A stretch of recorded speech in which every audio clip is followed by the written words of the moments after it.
बिस्मिल्लाहिर्रहमानिर्रहीम। Life in इस्लाम के तमाम व्यूअर्स को अस्सलाम वालेकुम। आज से हम शुरू कर रहे हैं जिन्नात सीरीज़। इस सिलसिले की तमाम वीडियोस में हम जिक्र करेंगे जिन्नात का। इस वीडियो में हम देंगे आपके दिलों में उठने वाले बहुत से सवालात के जवाबात और सुनाएंगे जिन्नात के बहुत सारे किस्से। सबसे पहला सवाल, क्या जिन नामी कोई शय मौजूद है? जी हाँ, जिन मौजूद हैं। इसीलिए अल्लाह ताला ने कुरान मजीद में एक मुकम्मल सूरतुल जिन के नाम से नाजिल की। अल्लाह ताला ने कुरान मजीद में जिन्नात का जिक्र तकरीबन 40 मरतबा किया है। लफ्ज़ जिन का मतलब है पोशीदा या छुपी हुई चीज़। ईमान बिल गैब इस्लामी अक़ीदे की बुनियाद है, इसलिए जिन्नात को तस्लीम करना भी ईमान का हिस्सा है। जिन्नात की मौजूदगी को साबित करने वाली बहुत सी आयात और हदीस मौजूद हैं, जैसे सूरतुल अहकाफ की आयत नंबर 29, सूरतुल अनआम की आयत नंबर 130 और सूरत रहमान की आयत नंबर 33 का तर्जुमा पढ़कर आप तहकीक कर सकते हैं। अल्लाह ताला ने जिन्नात को भी अपनी इबादत के लिए पैदा किया। जिस तरह इंसानों पर नमाज, रोज़ा, ज़कात वगैरह वाजिब हैं, ऐसे ही जिन्नात पर भी फ़र्ज़ हैं। और जो चीज़ शरीयत इस्लामिया ने हराम की है वो जिन्नात पर भी हराम है।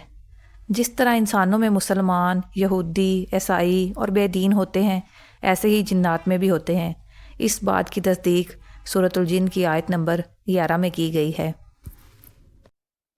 हज़रत बिलाल रज़ी अल्लाह तआला अन्हु फरमाते हैं कि वह हुज़ूर सल्लल्लाहु अलैहि वसल्लम के साथ सफ़र में थे कि हमने एक जगह पड़ाव डाला और हज़रत मोहम्मद सल्लल्लाहु अलैहि वसल्लम क़ज़ाए हाजत के लिए दूर तशरीफ़ ले गए। मैं आप सल्लल्लाहु अलैहि वसल्लम के लिए पानी लेकर आपके पीछे चल पड़ा। मैंने आपके पास कुछ झगड़े का शोर सुना, पर मुझे समझ नहीं आया कि ये शोर कैसा है। मैंने आप सल्लल्लाहु अलैहि वसल्लम से पूछा।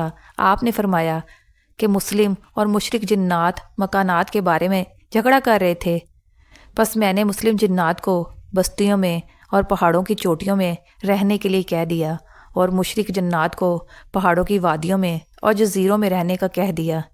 इस रवायत के रावी कहते हैं कि यही वजह है कि बस्तियों के जिन्नात जिसको लिपट जाते हैं वो परेशान नहीं करते और पहाड़ों के जिन्नात ज़्यादा परेशान करते हैं। अल्लामा समोशरी ने फरमाया कि बहुत से गाँव वालों ने हमसे बयान किया कि हमने जंगलों में खीमे देखे और इनके पास आदमी थे, फिर वो यकायक गायब हो गए। मालूम होता है कि वो जिन्नात ही थे। जिन्नात की कितनी किस्में हैं? हदीस शरीफ में आया है कि जिन्नात की 3 किस्में हैं। एक किस्म सांपों की शक्ल की है और काले कुत्तों की शक्ल की है, और एक किस्म हवा की शक्ल की है और इनके पर भी होते हैं जो हवा में उड़ते हैं। अल्लामा मोशरी फरमाते हैं कि हमें जिन्नात के बारे में ऐसी ऐसी खबरें मिलती हैं जिनको सुनकर ताज्जुब होता है। जिन्नात की एक किस्म है जिनका आधा जिस्म इंसानों जैसा होता है। इसका नाम शक है और वो तन्हा मुसाफिरों को परेशान करते हैं और बाज़ दफ़ा मार भी देते हैं। इसमें कोई शक नहीं कि जिन्नात मुख्तलिफ़ सूरतें अपना लेते हैं। मसलन सांप, बिच्छू, ऊँट, गाय, बकरी और गधे और घोड़े वगैरह की शक्ल इख्तियार कर लेते हैं, और कभी परिंदे की शक्ल इख्तियार कर लेते हैं, और कभी इंसानों की। आप सल्लल्लाहु अलैहि वसल्लम ने फरमाया कि मदीना मुनव्वरा में कुछ मुसलमान जिन्नात भी रहते हैं। अगर तुमको कोई सांप या बिच्छू वगैरह नज़र आए तो पहले इसको 3 बार डराओ, और अगर फिर भी वो ना जाए तो इसको मार दो। काजी अबू बकर अपनी किताब मकायदुश शैतान में फरमाते हैं कि हमने हज़रत उमर बिन ख़त्ताब के सामने भूत प्रेत का तज़किरा किया। आपने फरमाया अल्लाह ताला ने इन्हें अपनी सूरतें बदलने की ताकत नहीं दी। कुछ जादूगर जिन्नात भी होते हैं जो अपने जादू की वजह से अपनी शक्ल बदलने पर कादिर होते हैं अल्लाह के हुक्म से। हज़रत उमर बिन ख़त्ताब ने फरमाया अगर तुमको कुछ दिखाई दे तो अजान देनी शुरू कर दो। और एक रवायत में है कि आप सल्लल्लाहु अलैहि वसल्लम से चुड़ैल के बारे में मालूम किया गया तो आप सल्लल्लाहु अलैहि वसल्लम ने फरमाया कि वो जादूगर जिन्नात हैं। हज़रत मुजाहिद रज़ी अल्लाह तआला अन्हु फरमाते हैं कि मैं जब भी नमाज के लिए खड़ा होता तो शैतान हज़रत इब्ने अब्बास की शक्ल में मेरे सामने आता। वो कहते हैं कि मुझको हज़रत इब्ने अब्बास की बात याद आ गई। फिर एक रोज़ मैंने अपने पास छुरी रख ली। जब वो आया मैंने इस पर हमला किया और छुरी इसके पेट में घुसा दी और वह धड़ाम से गिरा और दोबारा कभी नहीं आया। एक सवाल है कि अफरियत यानी سرکش جنات کے پاس کتنی طاقت ہوتی ہے۔ حضرت سلیمان علیہ السلام صبح سے لے کر زوال تک فیصلوں اور حکومتی انتظامات میں مصروف رہتے تھے، اور ان کے پاس بہت سارے جنات تھے جن سے یہ کام لیا کرتے تھے۔ اور حضرت سلیمان علیہ السلام کے زمانے میں جن لوگوں کو نظر آیا کرتے تھے اور حضرت سلیمان علیہ السلام کے واسطے بڑی بڑی عمارتیں بنایا کرتے تھے اور بڑے بڑے دیگ پکایا کرتے تھے، اور جو سرکش ہوا کرتے تھے آپ اس کو بیڑیوں میں بندھوا کر دریا میں ڈال دیا کرتے تھے۔ یہ خصوصیت صرف حضرت سلیمان علیہ السلام کے پاس تھی۔ وہ نہ صرف ان کو دیکھ سکتے تھے بلکہ ان سے کام بھی کرواتے تھے۔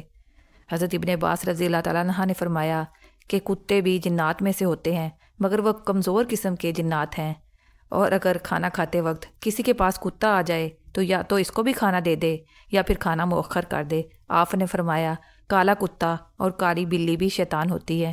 حضرت عمر بن خطاب نے ایک بار عراق جانے کا ارادہ کیا تو کعب بن احبار نے کہا کہ آپ وہاں نہ جائیں، وہاں جادو کا بہت چرچا ہے اور بڑے برے جنات بھی رہتے ہیں۔